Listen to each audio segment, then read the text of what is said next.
제가 또 영상을 찍네요. 자, 여러분들 보시면 주말 구술마다 추가 문제 나갈 거고요. 이 추가 문제는 단원별로 여러분들 보셔야 되는 걸로. 첫 번째 여러분들 1회 추가 문제는 힘하고요. 그 다음에 1회 원리가 주된 내용이에요. 자, 그래서 그것과 관련된 문제들을 푸셨고요. 자, 그 중에서 여러분들 부력에 해당되는 문제는 과거 문제도 좀 많이 나온 편이에요. 힘과 관련된 문제는 출석 면담에서도 나오고 심층 면접에서도 힘을 분석해서 푸는 문제들이 많이 나오는데 힘 중에서도 부력이 좀 많이 나오는 편. 그래서 부력에 대해서 마지막으로 여러분들이 정리할 시간을 드린 겁니다. 부력이라고 하는 건 이런 것들입니다. 그래서 부력이 뭐니? 라고 했을 때 정확하게 용어 정리해서 설명할 수 있어야 되는 게 출석 면담. 그걸 가지고 문제를 푸는 건 심층 면접. 이런 식으로요. 그래서 각각의 힘의 정의를 얘기할 수 있는지를 다시 한번 집에 가서 정리해 보시는데 앞에 있는 1번부터요. 여러분들 10번 정도까지는 좀 풀 수 있는 문제들로 만들어 드린 거거든요. 그 중에서 여러분들이 가지고 있는 맨 앞에 1페이지에서요. 1페이지에서 3번 문제에서 잘못된 거 찾아라 그랬습니다. 부력에 대한 설명으로 잘못된 거 찾아라. 몇 번이냐면 4번이죠. 그럼 4번 어떻게 고치면 되니? 부피. 그렇죠. 부력은요. 액체나 기체 속에 잠긴 무게에 비례하는 게 아니고 잠긴 부피에 비례합니다. 그러니까 부피만 같으면 부력은 똑같게 측정된다. 맞아요. 그러니까 여러분들이 늘 알고 있는 것처럼 같은 비커 안에 물체가 잠기는데요. 그 물체가 절반만 잠겨 있어. 다 잠겨 있어. 조금 깊게 다 잠겨 있어. 라고 하자. A, B, C 부피 같거든요. 얘네들이 받는 부력의 크기요. 큰 순서대로 불러. B, C, A. B, C에 B랑 C는 뭐가 부피가 커요? 같은 부피예요. B는 C, A보다 자, B와 C의 부력은 같죠. 그리고 A의 부력이 작죠. 되겠습니까? 자, 그래서 잠긴 깊이는 부력에 영향을 주지 않는다. 잠긴 부피가 중요한 거다. 부피만 같으면 부력은 같다. 알겠습니까? 이렇게 되는 거죠. 자, 그리고 어떤 물체가 물속에 가라앉아서 바닥에 붙어 있어. 자, 이 물체에 작용하는 힘 몇 개 있니? 몇 개? 3개 있죠. 뭐 있습니까? 그쵸. 중력과 부력과 수직항력. 바닥에 붙어있는 모든 물체는 수직항력을 받습니다. 그러니까 얘하고 얘 부력이 같다라고 얘기하면 된다 안 된다?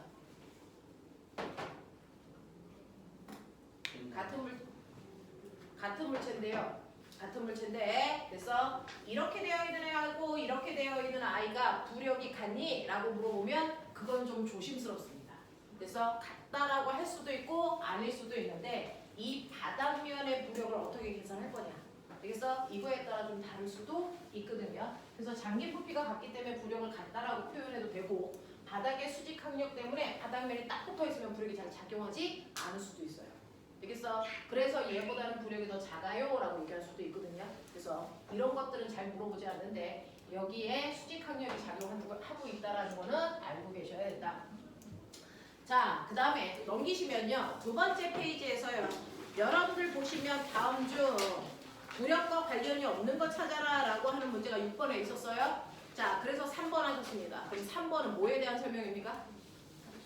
마찰력에 대한 설명입니다. 자, 마찰력의 크기를 결정하는 게 뭡니까? 물체와 바닥 사이의 거칠기야. 되겠어? 그 다음 수직항력. 이런 얘기 쓸 수 있나? 할 수 있죠. 물체와 바닥 사이의 거칠기 또는 마찰계수라고 얘기하시고 그 다음에 수직항력이라고 표현하는 게 맞죠. 자, 그러면 물체가요. 이렇게 정지되어 있어요. 자, 그래서 내가 물체에다가 10N의 힘을 주고 있어요. 이 물체의 마찰력 얼마입니까? 이 물체 정지되어 있다고요. 정지되어 있는 물체에 작용하는 마찰력의 크기를 알고 싶어요. 어떻게 알 수 있어요? 정지되어 있는 물체의 마찰력을 알고 싶습니다. 알 수 있는 방법. 안 들려? 눈이 붕어야? 왜 뻐근거려? 정지되어 있는 물체의 마찰력을 알고 싶어요. 어떻게 알 수 있어요? 이 또한 바닥과의 거칠기하고 수직항력 맞습니까? 민재야 맞아? 맞아? 틀려. 정지되어 있는 물체의 마찰력을 알고 싶습니다. 정지되어 있는 물체의 마찰력을 바닥면의 거칠기하고 수직항력으로 계산할 수 있니? 그건 최대 정지 마찰력이지 그러면 정지 마찰력이 아니지. 정신 안 차려? 정지되어 있는 물체의 마찰력을 알고 싶어요? 뭘 알면 되니? 물체에 작용하고 있는 수평면 방향의 힘이야. 되겠어? 정지되어 있을 때요. 물체를 오른쪽으로 10N의 힘으로 당기면 얘한테 작용할 마찰력 얼마니? 10N이죠. 이 물체의 바닥과의 거칠기 수직항력 이거 상관없는 거잖아. 되겠어? 정지되어 있을 때 수평 방향으로 네가 작용하는 힘만큼의 마찰력을 받고 있는 거잖아. 그래서요. 우리 마찰력의 종류 3가지가 있었는데 그 중에서 정지되어 있을 때 작용하는 정지 마찰력은요. 마찰계수에다 수직항력 안 곱해요. 얘는 외부에서 준 힘의 크기와 같은 크기의 마찰력이 반대 방향으로 작용하잖아요. 되겠어? 그래서 정지되어 있을 때는 외부에서 작용하는 힘의 크기를 측정하면 되는 거예요. 알겠냐? 이런 것들이고요. 그걸 뺀 나머지 최대 정지 마찰력 하고요. 그 다음에 운동 마찰력만 계산할 수 있는 거죠. 얘네들의 마찰력은 마찰 계수에다가 수직항력을 곱하면 된다고요. 하지만 여러분들이 중학교 1학년 때 배웠던 마찰력은 얘라고요. 얘는 외부에 작용하는 힘과 반대 방향으로 같은 크기의 힘이 작용하기 때문에 정지되어 있을 때는 외부에서 주는 힘의 크기를 측정하면 된다요. 알겠어? 이렇게 가야죠. 또 오직 가르쳐야 돼요. 되겠어? 자, 마찰력의 크기를 결정하는 건 마찰계수와 수직항력. 그러면 표면적의 크기는 상관이 없습니다. 알겠어? 표면적은 상관이 없습니다. 라고 하는 것 기억해 두시면 되고요. 자, 넘어오시면 여러분들 7번은 아르키메데스의 힘 됐어? 라고 하는 이제 부력 얘기하는 거고요. 같은 물질인지 아닌지는 질량과 부피 측정해서 그걸 가지고 물질의 특성 뭘 측정하면 된다? 밀도. 밀도요. 자, 그럼 물어볼게요. 물질의 특성 아는 대로 다 얘기해봐. 밀도. 변화점. 상태 변화점이라고 얘기를 하는 거야? 끓는 점. 네. 어는 점. 네, 그렇게 얘기하셔야지 상태 변화점이라는 용어가 정식 용어가 아니지 않니? 녹는 점. 맛. 자, 어느 점을 얘기했는데 녹는 점을 얘기한다. 이 새끼는 아무 생각이 없구나지. 이거 두 개 같은 말 아니야? 그러니까 정신을 차려서 얘기하죠. 그래서 어떤 걸 얘기해도 얘가 아는구나 모르는구나를 정확하게 표현해야죠. 자, 마저 해. 맛. 색깔. 냄새. 맛, 색깔, 냄새 이거 계속 다 얘기할 거야? 얘네들을 묶어서 뭐라 그러니? 화학적 성질. 인간이 가지고 있는 오감으로 물질을 구분할 수 있는 특성들을 묶어서 뭐라고 했더니? 겉보기 성질. 와, 이거 좀 하자. 또요. 너희 무식하면 다 얘기해봐. 또요. 물질의 특성 아는 대로 다 얘기해봐. 비열. 비열. 적어도 중학교 2학년 때 배웠던 건 얘기할 수 있어야죠. 물질의 특성 머릿속에서 몇 개나 지나갈까요? 중학교 2학년 화학 시간에 배운 건 5개고요. 그거 이상으로 누가 더 얼마나 정확하게 표현할 수 있느냐가 관건 아니야? 근데 그 5개 중에서도 지금 이 얘기를 안 한 게 있는데요. 우리 중학교 2학년 때 배웠던 물질의 특성 뭐뭐 배웠니? 용해도. 네. 겉보기 성질, 밀도, 끓는 점, 녹는 점, 용해도 요거 배우셨어요. 됐어? 또요? 그럼 그거 말고 물질의 특성. 아까 이준이가 얘기한 비율도 있어. 또? 지민우 물질의 특성 이거 6개 말고 또 뭐 알아요?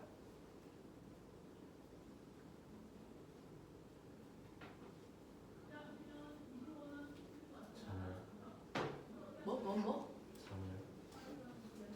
잔열.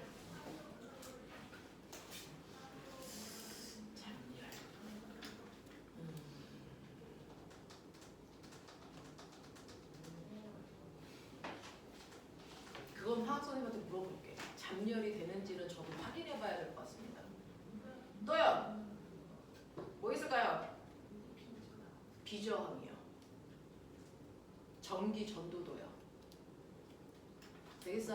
이런 것들이죠. 이런 것들로 물질을 구분할 수 있습니다. 라고 하는 것도 기억을 좀 한번 해보시면 되는데, 그럼 꼬맹아, 여기 투명한 액체가 있어요. 비커에다가요, 투명한 액체 2개를 집어넣었어요. 하나는 물이고요. 하나는 소금물이래요. 먹어볼 순 없습니다. 구분하는 방법. 전기 정도. 전기 정도도 괜찮아요.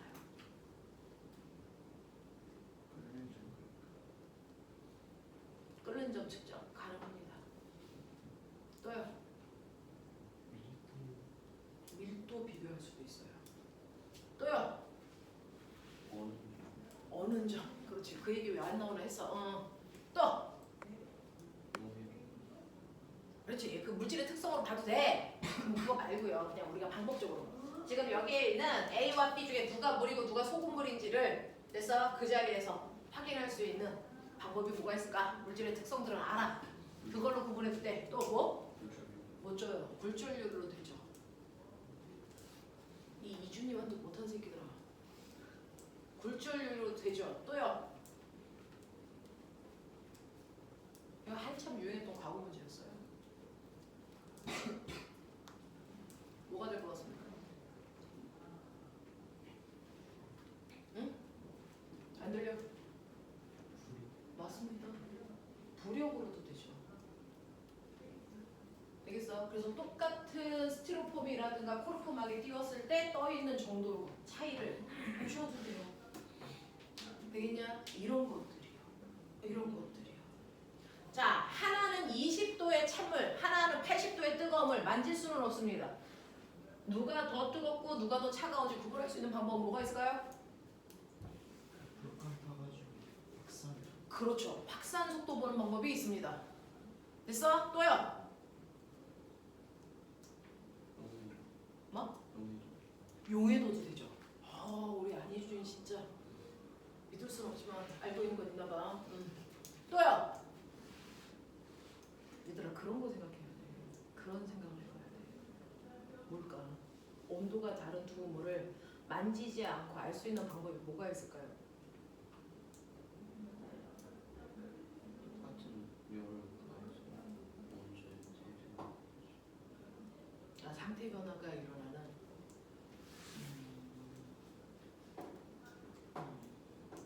그럴 수는 있어요. 근데 저거는 이제 물의 양이 크다.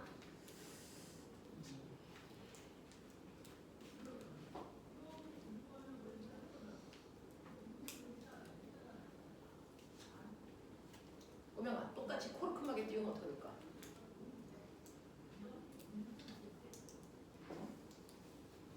코르크막이를 똑같이 띄우면 어떻게 될까? 다를까 같을까? 안 들려? 달라요. 왜? 온도에 따라 물의 밀도가 다르니까요. 온도가 올라갈수록 밀도가 보여집니까? 둘 다 물이잖아요. 하나는 20도의 찬물이고요. 하나는 80도의 뜨거운 물이잖아요. 같은 물이라도 온도에 따라 뭐가 달라지니? 밀도가 달라지는 거 알죠? 온도가 높아질수록 밀도가 뭐해지니? 낮아져요. 되겠어? 그래서 코르크마개를 띄웠을 때 떠있는 높이가 달라요. 미세하게. 알겠습니까? 저 물의 밀도가 다르기 때문이죠. 그럼 우리가 알고 있는 물의 밀도가 1이야? 이건 언제 그래요? 네, 4도씨 물일 때 밀도가 1이라는 거지 모든 물의 밀도가 1이라는 얘기는 아니었던 거죠. 됐어요? 또요! 또 할 수 있는 방법 뭐 있을까요? 머리를 좀 쓰자. 가운데 향연기 피우면 어떻게 될까요? 그렇죠. 됐어? 여기는 20도의 찬 공기가 생기고 여기는 80도의 뜨거운 공기가 생기지 않겠니? 그러니까 찬 쪽에서 뜨거운 쪽으로 바람이 불겠지. 향연기가 휘겠죠. 되겠어? 이런 방법들 생각해보면 어떨까? 라고 하는 거예요. 그래서 이런 거 하나하나 배우면서 다양한 생각들을 좀 해보시면 좋을 것 같습니다. 그래서 여기에서는 순금인지 아닌지를 확인할 수 있는 방법을 아리키메데스는 나름 됐어. 밀도를 가지고 생각을 해봤다는 거고 너네들은 또 다른 방법으로 어떻게 구분할 수 있을지 다양한 생각들도 좀 해보시면 좋을 것 같고요. 자, 그 다음에 8번, 9번, 10번은 다 똑같은 문제죠. 자, 8번, 9번, 10번은 돌림힘을 사용한 대표적인 도구이 뭐에 대한 얘기니? 지뢰라는 도구입니다. 그래서 지뢰라는 도구를 사용해서 여러분들 일을 하게 되죠. 지뢰는 한쪽으로 받침점이 쏠려 있어요. 그래서 무거운 물체를 보편적으로 짧은 쪽에 놓습니다. 그리고 긴 쪽을 우리가 눌러서 이 힘을 이용해서 물체를 이렇게 회전시킬 수 있게끔 하는 거죠. 그래서 물체가 이렇게 올라오게 하는 거 아닙니까? 예를 들어 200N짜리 물체가 받침점부터 1m 떨어져 있는데 내가 받침점으로부터 5m 떨어진 곳에서 얘를 수평을 이루게 하기 위해서 필요한 최소한의 힘 얼마? 얼마입니까? 생각할 문제는 아니잖아. 몇 년짜리죠? 200N요. 40년짜리. 네. 길이 비가 1대 4니까 힘의 비가 얼마면 돼요? 4대 1이면 되는 거잖아요. 아니 길이 비가 1대 5니까 힘의 비가 5대 1이면 되잖아요. 그래서 최소한 40N의 힘을 주면 정지되어 있는 상태를 유지할 수 있고요. 만약에 회전을 했다면 등속도로 회전시킬 수 있죠. 그래서 얘를 회전시킬 수 있는 최소한의 힘도 40. 그랬을 때 얘를 내가 2m 내렸어. 얘가 올라간 높이가 얼마라고? 0.3m. 네, 0.4m요. 왠지 알죠? 요 삼각형하고 요 삼각형의 닮음이라서 그래. 우리 얘기잖아요. 되겠어? 그랬을 때요. 실제로 도구를 사용하지 않고 내가 이 물체를 직접 여기까지 들어 올리려면 실제로 내가 줘야 되는 힘은 200N이고 그 힘으로 0.4m 이동시켜서 내가 한 일이 80J여야 되는데 지뢰라는 도구를 이용했기 때문에 내가 줘야 되는 힘은 40N밖에 안 돼. 힘의 크기를 5분의 1로 줄인다고요. 그래서 도구를 사용하면 힘의 이득을 볼 수 있는 거죠. 되겠어? 대신에 힘의 이득을 5분의 1로 본 만큼 거리는 5배 늘어나서 2m 눌러줘야 돼요. 이런 얘기죠. 자, 근데 한일의 양은 어떻습니까? 같습니다. 도구를 사용하나 사용하지 않으나 한일의 양은 같습니다. 되겠어? 자, 이렇게 도구를 사용하니까 힘의 이득을 본 만큼 거리에 손해를 보기 때문에 한일의 양에는 변화가 없다. 이걸 우리가 한마디로 줄여서 뭐라고 합니까? 도구를 사용해도 일의 원리가 뭐한다? 성립합니다. 라고 얘기하는 거예요. 그래서 이걸 일의 원리라고 합니다. 그 지뢰를 이용해서 만든 가장 대표적인 도구가 여러분들이 가지고 있는 축바퀴고요. 얘를 축바퀴라고 해요. 그래서 이 자체가 지뢰입니다. 자, 이거를 여러분들 확장해서 그려놓은 게 10번 문제입니다. 자, 10번 문제는요. 이 지뢰와 부력을 동시에 사용한 문제죠. 이거는 수능에서 가지고 온 겁니다. 자, 보시면 벽면에요. 얘가 지뢰가 이렇게 매달려 있어. 그랬을 때 이 길이 B가 L하고 3L이잖아요. 그럼 길이 B가 1대 3이니까 이 막대를 잡아당기는 양쪽에서의 실의 장력의 비율도 얼마여야 되냐면 3대 1이어야 돼요. 자, 그 중에서 밑에 A라는 물체가요. 이 실을 잡아당기는 장력은요. 이 물체의 무게만큼이에요. 그래서 이 물체의 무게에 의해서 생긴 장력이 여러분들이 보시는 것처럼 4로 V 제로 G만큼이야. 근데 힘의 비가 3대 1이어야 되니까 그렇다면 이 실에 걸려있는 장력의 크기가 얼마여야 되는지 나 알 수 있죠. 이 실에 걸려있는 장력의 크기는 저 힘의 3분의 1이면 되니까 3분의 4로 V 제로 G면 된다라는 얘기입니다. 자, 근데 이 실에 매달려 있는 물체가 물속에 들어가 있으니까 사실은 이 물체가 받는 힘의 크기는 힘의 종류는 몇 가지? 몇 가지? 몇 가지? 세 가지입니다. 이 물체는 세 가지 힘을 받는데 그 중에 하나는 물체의 무게고요. 하나는 부력이고 하나가 장력이었던 거죠. 근데 이 상태로 정지되어 있으니까 합력이 0입니다. 그래서 이 물체의 무게가 바로 받고 있는 부력과 장력을 합한 크기와 같구나라는 걸 예측할 수 있다는 거죠. 그랬을 때 이 물체의 무게가 여러분들 3로 V G만큼 작용해요. 그리고 장력의 크기가 얼마냐면 3분의 4로 V 제로 G고요. 그리고 이 물체가 물속에서 받는 부력의 크기가 로 VG라는 거 알고 있거든요. 그러니까 넘기시면 이 로 VG의 크기가 3분의 4로 V 제로 G면 되니까 쓸데없는 거 지우시면 됐죠? 이 V의 크기가 3분의 4 V0니까 V의 크기는 3분의 2 V0구나 라고 하는 걸 우리가 알 수 있단 말이야. 그래서 이런 식으로 풀어주시면 부력과 그 다음에 돌림힘을 어느 정도 이해하고 있구나 라고 하는 걸 선배들은 그래서 시험을 본답니다. 자, 그 다음에 여러분들은요 배운 사람은 아마 없어야 정상일 텐데 그래도 맞은 사람이 있어서 신기한 문제인데 이 부분은요 11번 문제는 여러분 유체역학입니다. 원래는 하이탑 2에 있었던 옛날에 선배들은 고등학교 3학년 때 배웠던 유체역학이 고등학교 교과서가 개편되면서 없어졌어요. 그래서 요즘은 대학에서 배웁니다. 자, 근데 실생활과 관련된 내용들이 있어서 선생님이 유체역학에 해당되는 문제 하나는 한번 보고 가야 될 것 같아서 뽑아드렸어요. 자, 유체역학입니다. 자, 액체나 기체 안에서도요 역학이 작용하거든요. 자, 그 유체역학에 대한 얘기를 할 건데 그 유체역학을 이용한 대표적인 게요 비행기가 뜨는 원리 혹시 아세요? 비행기가 뜨는 원리는 양력입니다.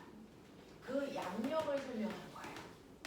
그래서 유체역학이 양력을 설명합니다.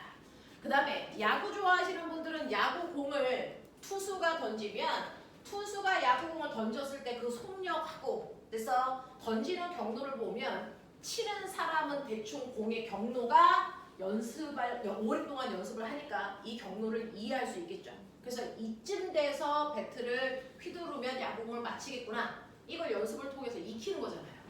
근데 이 던지는 사람이 변화구를 던지면 원래 여기서 그 속도로 던지면 이렇게 공이 떨어지는데 그래서 변화구를 던지면 이렇게 왔다가 툭 떨어지죠. 또는 떨어져야 되는데 떨어지지 않고 그냥 가죠. 이렇게 더 가죠.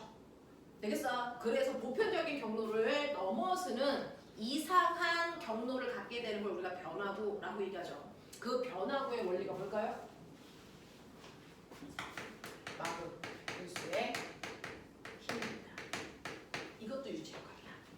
되겠어? 이 두 가지에 대해서 설명해 볼게 라는 얘기를 하고 있는 거예요. 자, 그러면 이러한 유체역학은요 여러분들 이런 식으로요 관의 두께가 달라요. 관의 두께가 다른 얇은 관과 두꺼운 관이 이렇게 있다고 치자. 자, 여기다가 물을 가득 집어넣었어요. 가만 놔두면 물은 고여 있겠죠. 자, 근데 이 얇은 쪽의 두께는 A1, 자, 두꺼운 쪽의 단면적이 A2라고 칠게요. 여기에 물이 꽉 차 있는데 내가 이쪽에서 물을 밉니다. P1의 압력으로. 그랬더니 물이 흐르겠죠.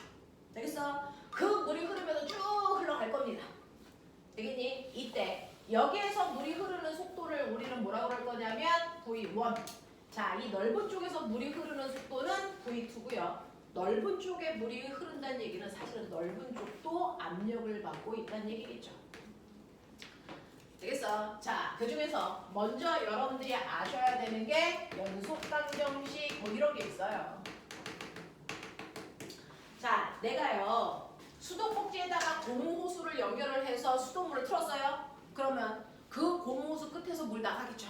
근데 물발이 약해. 물발을 세게 하려면 어떡하게?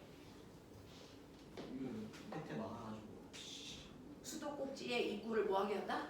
좁게 꾹 누르죠. 그럼 물발이 뭐해집니까? 세집니다. 이거 왜 세질까요? 그걸 설명한 게 연속방정식입니다. 자, 원래 수도꼭지 두께가 이만한데 여러분들이 꾹 눌러서 수도꼭지의 단면적을 좁게 했다는 거예요. 됐어? 그러면 물발이 막 세게 나가죠. 우린 그걸 경험적으로 압니다. 왜 그럴까요? 라고 얘기하면 실제로요. 여러분들이 이렇게 연결된 호수에서 두께만 다르면 같은 시간 동안에 여기서 밀려나간 물의 양이나 일로 밀려오는 물의 양이 어때야 되니? 어때야 되니? 같아야죠. 됐습니까? 같은 양의 물이 같은 시간 동안에 이동하는 거예요. 자, 그랬을 때 여러분들이 보시는 것처럼 좁은 관에서 같은 시간 동안 흘러간 물의 양과 넓은 쪽에서 흘러간 물의 양은 반드시 같아야 되거든요. 여기서 말하는 물의 양은 뭘 얘기해요? 부피. 물의 부피가 같아야 돼요. 맞습니까? 자, 부피는 수학 시간에 배웠어요. 밑면적 곱하기 뭐라고요? 높이요. 밑면적은 얘입니다. 높이는 이만큼의 물이 흘러갔다 보는 거죠. 그래서 물이 이동한 부피가 이만큼이란 얘기인데 이 높이 어떻게 구할까요? 속력으로 그 시간 동안 간 거리죠. 되겠어? 그러니까 이 길이는 V1T로 계산하면 돼요. 됐어? 그러면 그 시간 동안에 여기서도 물이 밀려갔을 텐데 그 양이 같다는 얘기예요. 이만큼 밀려나갔을 때 이만큼의 부피가 제 부피와 같아야 돼 라고 하는 거고요. 이때 얘가 밀려간 거리는 V2T 이렇게 돼요. 되겠어? 그래서 A1 V1T가 A2 V2T와 같다 이 얘기예요. 되겠어? 자, 그랬을 때 시간은 똑같을 거니까 의미가 없죠? 자, 그랬을 때 이 단면적의 비율이 1대 3이라고 치자. 되겠어? 단면적의 비율이 1대 3이면 물이 흐르는 속력의 비율은 몇 대 몇이 됩니까? 3대 1이 됩니다. 되겠어? 그래서 단면적이 좁을수록 거기를 지나가는 물살은 세질 수밖에 없다. 같은 양의 물이 이동해야 되니까. 이걸 우리가 연속방정식이라고 합니다. 그래서 호수의 주둥이를 좁게 할수록 물살은 점점 세집니다. 단면적에 반비례하게 세집니다. 이해돼요? 이런 얘기예요. 자, 그래서 여기에서 물이 흐르는데요. 여기에 있는 물은 이렇게 흘러가겠죠? 여기에 있는 물 이렇게 흘러가겠죠? 여기에 있는 물 이렇게 흘러갑니다. 물이 흐를 수 있게 이렇게 선을 그려놓는 거죠. 그래서 그 중에서 중심이 되는 선을 우리가 유선이라고 해요. 유선. 그래서 네. 이렇게 액체가 흘러가고 있을 거야. 이게 굳이 액체가 아니고 공기여도 똑같아요. 자, 그랬을 때 우리 가운데 유선을 통해서 여기에서 뭐를 할 수 있냐면 에너지에 대한 얘기를 해보자. 되겠습니까? 자, 여기 기준으로 했을 때 이 유선의 중심까지가 바로 위치 에너지를 측정하는 높이예요. H1, 여기가 H2 이렇게 된다고 치자. 자, 그랬을 때 이번에는 좁은 쪽에서 물이 흐를 때 갖는 물의 에너지가 넓은 쪽에서 갖는 에너지와 같아요 라고 하는 거죠. 왜? 에너지의 총량은 일정해야 되니까. 자, 그러면 이 좁은 쪽에 있는 이 물이 가지고 있는 에너지 뭡니까? 뭡니까? 흐르고 있으니까 운동 에너지 맞아요. 되겠어? 그래서 좁은 쪽에서는 물에 운동 에너지가 있고요. 기준면보다 높은 곳에 있기 때문에 위치 에너지 있어요. 이때 위치 에너지를 구할 때 높이가 유선의 중심 높이라고요. 알겠어? 네. 그리고 뒤에서 똥꼬를 밀어주는 힘을 통해서 물이 밀려갔습니다. 자, 얘는 1도 받았어요. 알겠니? 그래서 받은 일까지를 더해야 저 물이 가지고 있는 총 에너지. 그 에너지가 넓은 쪽에서 물이 가지고 있는 에너지와 뭐하다? 같아야죠. 에너지의 총량은 보존돼야 되니까. 그랬을 때 운동 에너지 구하는 식 2분의 1 mv 제곱 위치 에너지 mgh 한 일의 양은 fs 이걸 유치해서 못 쓴다는 얘기죠. 그래서 운동 에너지를 2분의 1 mv 제곱으로 구할 수 있는 건 바로 질량을 가지고 있는 덩어리 물체가 움직일 때만 이렇게 구하는 거죠. 그래서 자, 그럼 흐르는 유체에서는 운동 에너지 이렇게 못 구해요. 그럼 어떻게 합니까? 우린 질량은 밀도 곱하기 부피이기 때문에 2분의 1로 여기 있는 액체의 밀도를 로로 한다는 거죠. V 이렇게 하면 질량 대신에 로 V가 들어가요. 되겠어? 그리고 속력 V1의 제곱 이렇게 들어가면 되죠. 자, 그 다음에 위치 에너지도 질량 대신에 로 VGH1 이거고요. 자, 받은 일은요. 힘에다가 밀려간 거리를 곱할 건데 힘은요. 압력 곱하기 면적. 기억납니까? 그래서 저기 좁은 쪽에 작용하는 압력의 좁은 면적을 곱하면 얘가 받은 총힘이요. 그리고 밀려나간 거리는 아까 구해드렸어요. V1T라고요. 되겠어? 이렇게 구하면 되거든요. 그러면 넓은 쪽은요. 2분의 1 로 V, V2의 제곱 더하기 로 VG H2 현진아 이거 P2 A2 V2 T 이렇게 되죠. 자, 근데 머리를 쓰시면 여기서 뭔가 보이죠? 요게 뭘까요? 이게 부피죠. 되겠어? 이게 부피입니다. 그래서 이 부분을 우리가 부피로 바꾸자. 이렇게 돼요. 되겠어? 그래서 유체는요. 받은 일을 압력 곱하기 부피로 했었다. 우리 이거 연력학에서도 이렇게 썼거든요. 자, 그랬을 때 보시면 모든 항의 부피가 다 똑같아요. 이렇게 지워집니다. 이렇게 돼요. 그래서 여러분들이 보고 계신 것처럼 유체에서의 역학적 에너지, 유체에서의 1과 에너지를 구하는 식이요. 2분의 1 mv 제곱이 아니고 2분의 1 로 v 제곱이에요. 위치 에너지 구하는 식이 mgh가 아니고요. 로gh라고. 그리고 한 일의 크기를 우리가 P1 압력으로 보시면 된다고요. 알겠어? 그래서 유체에서의 에너지를 구하는 방법이 이렇게 되더라. 이렇게 돼요. 이렇게. 그래서 양쪽에서 좁은 쪽에 있는 물이 가지고 있는 총 에너지와 넓은 쪽에서 가지고 있는 총 에너지 값이 이렇더라 라고 하는 거를 정리한 사람이 있습니다. 이 사람이 누구냐면 베르누이. 그래서 베르누이 법칙. 유체 역학을 정리한 사람이에요. 되겠어? 자, 근데 여러분들이 보시는 것처럼 이 새끼는요 가장 단순한 케이스. 단순한 케이스. 두께는 다르지만 높이가 같네. 그래서 위치 에너지는 똑같네. 되겠어? 그래서 운동 에너지에다가 압력을 더한 값이 좁은 쪽과 넓은 쪽이 같아야 돼. 이 얘기예요. 자, 근데 면적의 비율이 1대 3이기 때문에 속력의 비율이 3대 1이야. 아, 여기는 운동 에너지가 크겠네? 여기는 작겠네? 이런 느낌이야. 되겠어? 좁은 쪽은 운동 에너지가 커서 그 값을 예를 들어 100이라고 치자. 근데 넓은 쪽은 운동 에너지가 작아서 우린 10이라고 치자. 그럼 뭐가 느껴집니까? 속력이 빨라서 운동 에너지가 크면 얘와 얘를 합한 값은 같아야 되니까. 속력이 빠른 쪽은 압력이 뭐여야 되니? 작아야 돼. 되겠어? 속력이 느린 쪽은 압력이 뭐여야 된다고요? 연락 커야 된다라는 얘기입니다. 됐어? 그래서 유체는 속력에 의해서 뭐가 결정된다? 압력이 결정된다. 이 얘기입니다. 자, 그중 여러분들이 알고 있는 비행기의 날개는요. 새의 날개를 본따서 만든 거예요. 새의 날개는요. 부력을 최대한으로 이용할 수 있는 구조거든요. 되겠어? 그 날개를 이용해서 새의 날개를 비행기의 날개를 만들었는데 비행기의 날개를 잘 보시면요. 비행기의 날개가 이렇게 되어 있는 거 아세요? 이런 구조인 거 아세요? 되겠어요? 얘네들이요. 불균등하게 만들어져 있어요. 그래서 완벽한 대칭이 아니라고요. 비대칭의 형태로 되어 있어서 자, 이 상태로 비행기가 이로 날아가죠. 여기가 날개입니다. 자, 비행기가 훅 하고 날아갑니다.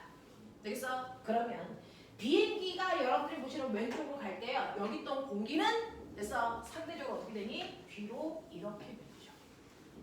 공기가 이렇게 밀려요. 자, 순식간에 비행기가 확 하고 가기 때문에 여기서 출발한 공기가 여기까지 오는데 위로 지나간 공기와 아래로 지나간 공기가 거의 오차없이 동시에 와요. 완벽하게 동시는 아니지만 그래서 거의 동시에 도착합니다. 근데 위로 지나간 공기는 이만큼을 지나가야 되니까 거리가 길죠.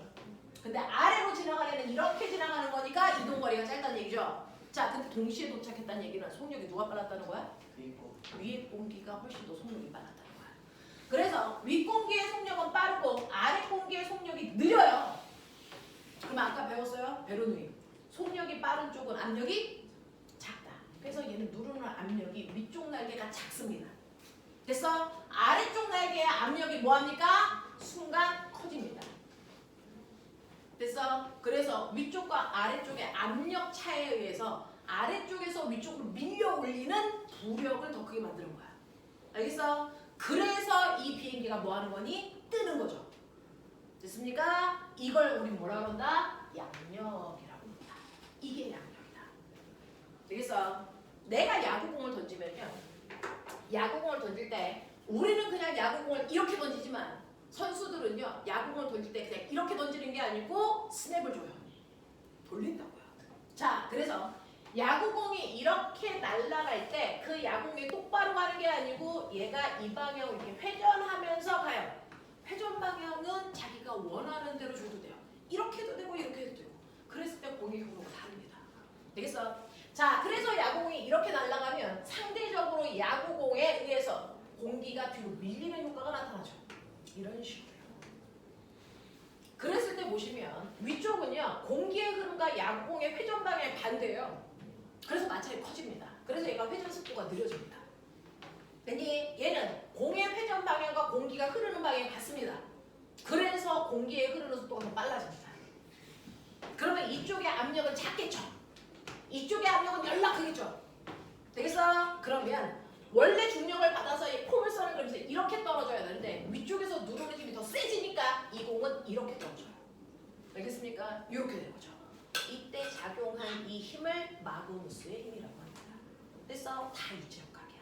베르누이 원리야. 알겠냐? 이런 것들이야. 벤츄리관이라는 게 있어. 해마다 한 명씩은 유체역학을 자소서로 썼었어요. 근데 여러분들 중에서 한 명도 요번에 유체역학을 쓴 사람들이 없죠. 거기까지 누구도 들어본 적이 없어서 그래요. 아는 게 없으면 그래서 궁금하지도 않거든요. 자, 보시면 힘이나 졸려면 살짝 일어서야 돼. 벤츄리관이라는 게 있는데요. 벤츄리관은요, 이렇게 생겨있는 이 관에 그래서 물 또는 공기가 가득 들어있는 거예요. 자, 그래놓고 이 밑에 U자관을 이렇게 연결합니다. 이렇게 연결해서 여기 구멍을 이렇게 뚫는 거죠. 자, 그래서 여기는 공기가 지나가고요. 이 밑에는 내가 물을 이렇게 놓은 거예요. 자, 그랬을 때 가만히 있으면 이 수면의 높이가 같습니다. 근데 내가 여기서 공기를 확 불어 넣는 순간 이 수면의 높이가 같지 않고 한쪽으로 쏠립니다. 왜 그럴까요? 왜 그럴까요? 그래서 선배들이요, 이 관을 만들어서 여기다 드라이기를 쏜 거예요.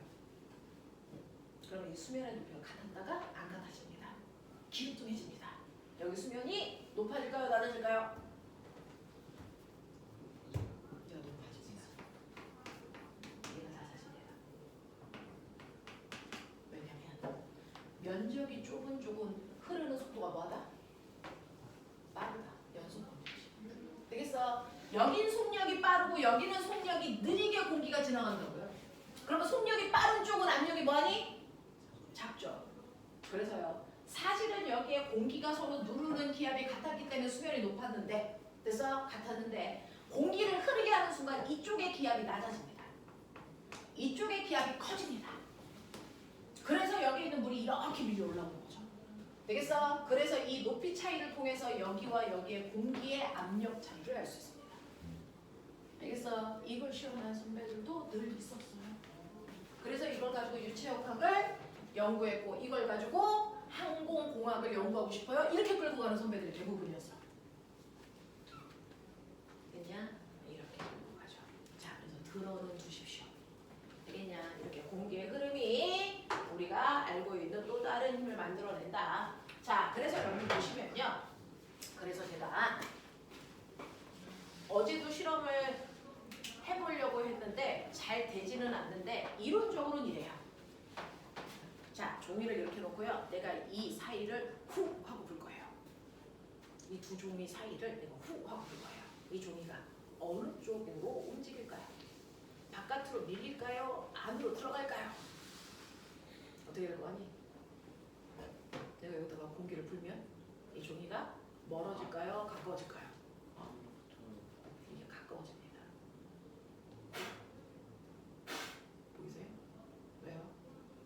내가 여기에 있는 공기가 빠르게 확 흐르게 하는 순간 여기의 압력이 뭐해지니? 작아져요. 상대적으로 바깥쪽의 압력이 커집니다. 그래서 종이가 이렇게 붙어요. 알겠습니까? 이게 우리가 가장 쉽게 느낄 수 있는 유체역학입니다. 됐냐?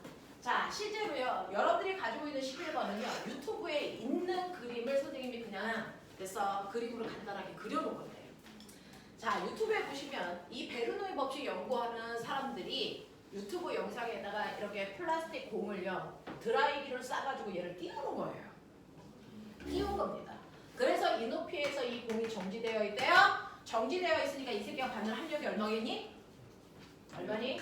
0이죠. 그러니까 거기 디귿 보기에 합력 방향의 어절시골이 이거를 고민하고 있는 건 네가 미친 거죠.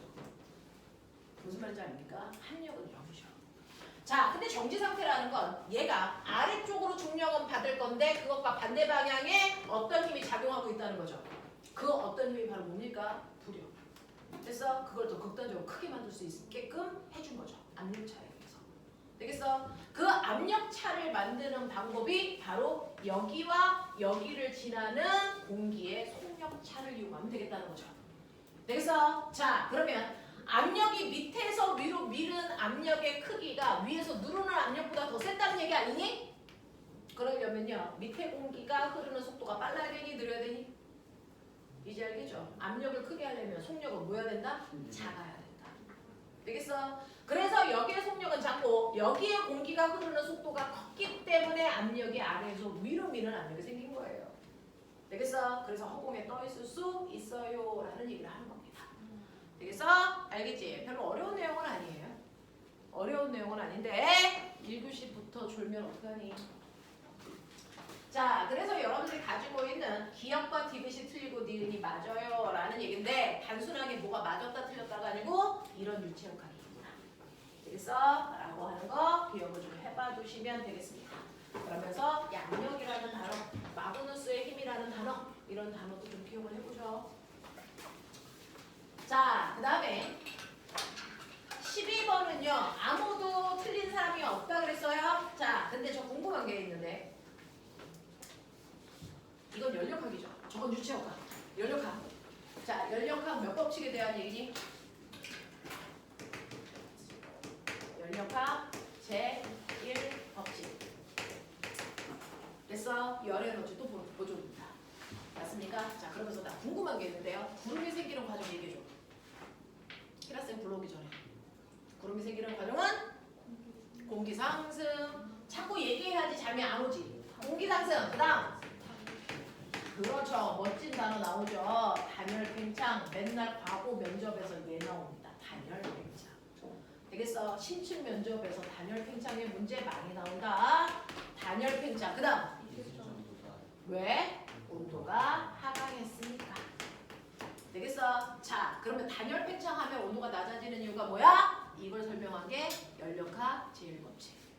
됐니? 자, 이런 식으로 피스톤 안에 기체가 들어가 있어요. 기체가 가득 차 있죠. 근데 내가 외부에서 아이콜레프로 가열을 한다? 그러면 열은 항상 뜨거운 쪽에서 차가운 쪽으로 가니까 됐어? 안에 있는 기체들이 열을 받았겠죠. 그 받은 총열의 양, 열량은 뭐 할 때 써요? 열을 받았어. 그 받은 열은 뭐 할 때 쓴다고 써? 받은 열은요. 기체의 에너지를 증가시키는 데 쓰죠. 그 기체가 가지고 있는 총 에너지를 합해서 무슨 에너지? 내부 에너지. 됐어? 기체의 내부 에너지를 증가시키는데 일부 씁니다. 예를 들어 100을 받았어요. 그 중에서 여기에 있는 기체들의 내부 에너지를 증가시키는데 됐어? 40 썼다고 쳐봐. 근데 에너지는 보존돼야 되니까 나머지 60은 없어지는 게 아니고 다른 일을 했다는 거죠. 뭐 했습니까? 기체가 일하는데 모든 열을 썼다는 얘기죠. 됐어? 그래서 기체가 일했다 이 얘기 아니니? 됐니? 자, 그 중에서요. 기체의 내부 에너지는 무슨 에너지를 얘기하는 거야? 기체가 가지고 있는 모든 에너지를 합해서 내부 에너지라고 해. 근데 우리가 알고 있는 교과서에 있는 기체는 무슨 기체다? 우리가 배우고 있는 기체는 무슨 기체다? 이상기체다. 이상기체는 무슨 에너지를 가질 수 없다? 죽여버린다. 이상기체는요. 기체의 종류 무관하게요. 온도와 압력에 의해서 부피 변화가 다 똑같아야 된다. 왜 그래요? 실제로는 아니잖아요. 이상기체와 실제기체가 다르다는 거죠. 무슨 말인지 아니? 이상기체는 어떤 상태의 기체야? 부피가 문제하지 않고 원자끼리 서로 힘을 아끼지. 그죠. 그래서 입자의 크기를 무시한 상태. 됐어? 그리고 입자와 입자 사이에 인력이 작용하지 않는 상태. 무슨 말인지 알겠니? 그러니까 질량과 부피를 무시한 상태의 기체를 우리가 이상기체라고 하는 거잖아. 맞냐? 그렇다면 그 아이가요. 크기도 질량도 없기 때문에 위치 에너지 있을까 없을까? 없죠. 그래서 이상기체는 위치 에너지 못 갖습니다. 그럼 운동 에너지는요? 가질까 못 가질까? 갖죠. 질량이 없으면 운동 에너지 못 갖는 거 아니에요? 2분의 1 mv 제곱인데 기체의 운동 에너지 그렇게 안 구하죠. 아까 말씀드렸죠. 2분의 1 mv 제곱으로 운동 에너지 구하는 건 덩어리들이라고요. 흐르는 유체는 2분의 1 로브이 제로고요. 됐어? 기체의 운동 에너지는 어떻게 구합니까? 기체의 운동 에너지 어떻게 구하지? 기체의 운동 에너지로 만든 온도 체계가 있는데 기체의 운동 에너지를 이용해서 만든 온도 체계가 있는데 뭐지?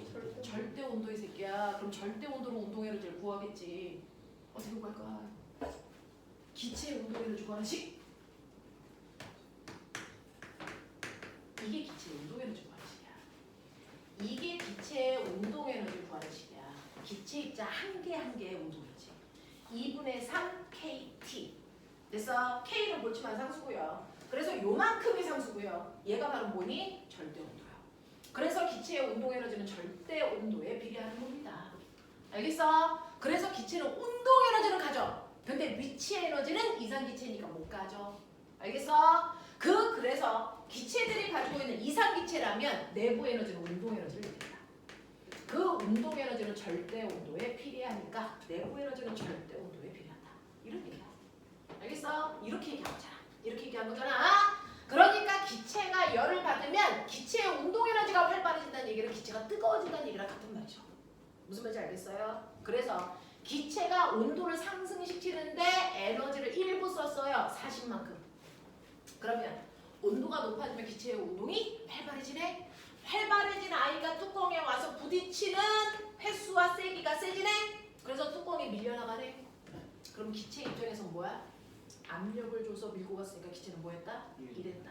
그 기체가 한 일의 양이 얼마나? 60이다. 알겠어? 그러면 기체가 일을 했다는 얘기는 반드시 뚜껑이 움직여서 기체가 들어있는 부피의 변화가 생겨야 된다. 그래서 한 일은 부피 변화와 필요한다. 우리 이렇게 배웠어요. 맞아? 자, 그러면서 나 하나 물어볼게요. 기체의 부피를 변화시킬 수 있는 방법 몇 가지? 기체가 차지하는 부피를 변화시킬 수 있는 방법 몇 가지? 죽여버릴 거야. 중학교 1학년 때 배웠어. 몇 가지? 두 가지. 뭐에 따라서? 온도와 압력. 되겠어? 자, 그러면 도훈아 이게 온도와 부피 사이의 관계. 비례. 자, 그러면 온도가 높아지면 기체의 부피는 비례해서 증가해요 라고 얘기하려면 전제 조건이 있어야지. 통제 변이. 뭐니? 그 얘기를 반드시 해야 돼. 됐어? 압력이 일정하다면 기체의 온도는 기체의 부피는 온도와 비례합니다. 되겠어? 거기서 말하는 온도는 무슨 온도? 절대 온도에 비례한다는 얘기야. 됐어? 다른 온도는 안 됩니다. 이렇게 되는 거죠. 자, 그래서 꼬맹아 보시면 기체의 부피를 변화시킬 수 있는 방법은 압력과 온도가 있대요. 자, 근데 얘는 부피 변화가 누구 때문일까요? 압력 때문이죠. 왜? 얘는 단열된 상태잖아. 온도 출입 없이 기체의 부피를 변화시켰어. 아, 저 새끼 압력 때문이구나. 그 얘기잖아요. 그래서 기체가 산을 타고 올라갑니다. 자, 올라가는 동안 올라갈수록 갑자기 압력이 뭐해지니? 작아지니까 부피가 뭐해집니까? 커지는 거잖아요. 근데 부피가 커진다는 건 피스톤 뚜껑을 밀고 나오는 거잖아요. 그래서 더군다나 무슨 상태에서? 단열된 상태에서. 그럼 외부로부터 열을 안 받았다는 얘기잖아요. 그래서 외부로부터 받은 열은 없는데 부피가 커졌다는 얘기는 일은 했다는 얘기잖아요. 근데 열력하게 보존돼야 되니까 일을 했다는 얘기는 반드시 뭡니까? 기체 내부 에너지가 뭐 했다는 얘기니? 감소해야 된다는 얘기입니다. 무슨 말인지 알아? 기체 내부 에너지가 감소한다는 얘기는 기체의 온도가 뭐 해진다는 얘기니? 낮아진다는 얘기입니다. 그래서 온도 하강. 알겠습니까? 이 얘기예요.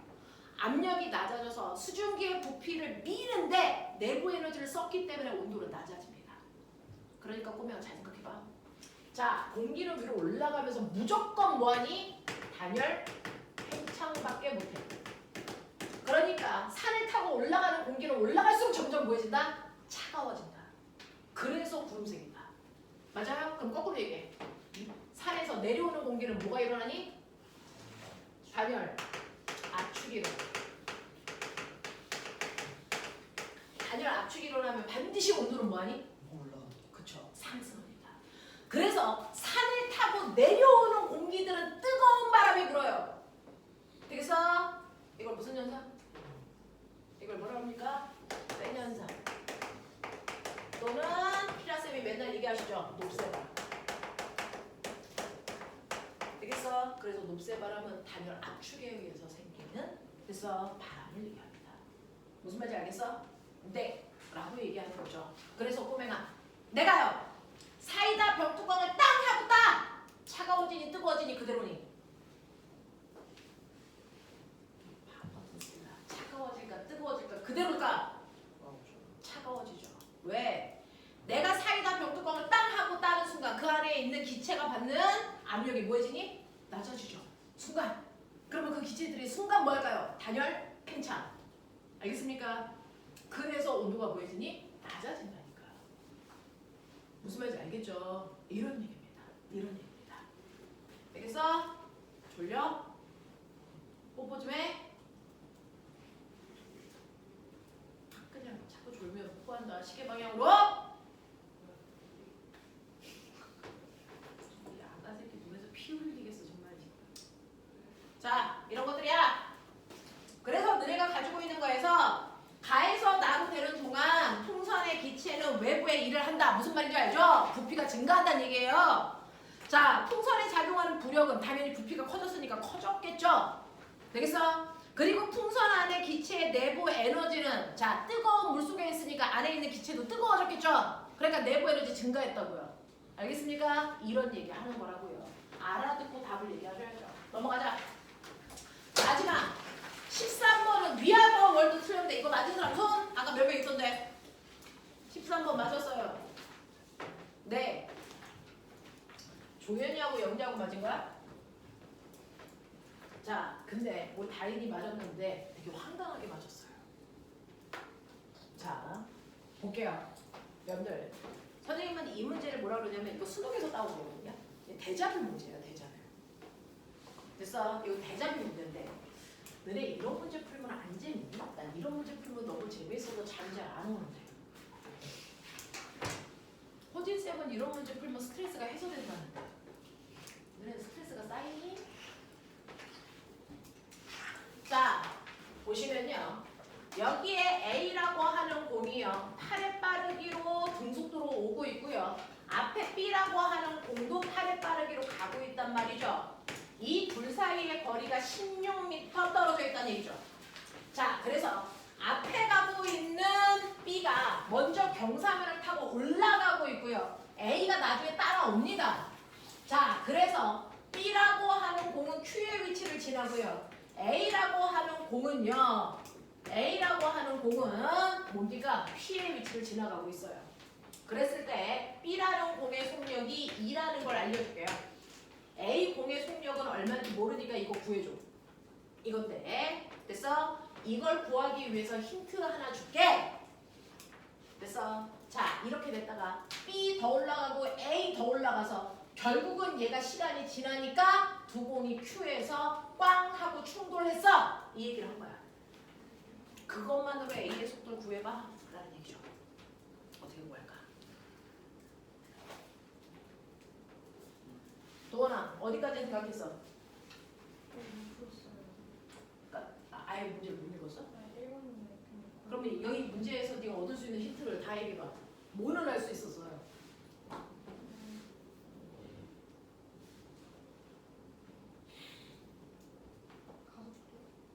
가속도가 얼마야? 자, 예준아, 너는 이 그림 보고 뭐까지나 생각했니? V가 예준이, 이준이 말고. 모르겠어? 박세현, 어디까지 생각했어? QS의 높이. Q의 높이? Q의 높이? 아, 어떻게 구했어? 중력 가속도가 10이라고 했을 때 그쪽 에너지. 아, 역학적 에너지 보존으로 Q의 높이는 알았어요. 됐어? 네, 영재야, 어디까지 생각했니?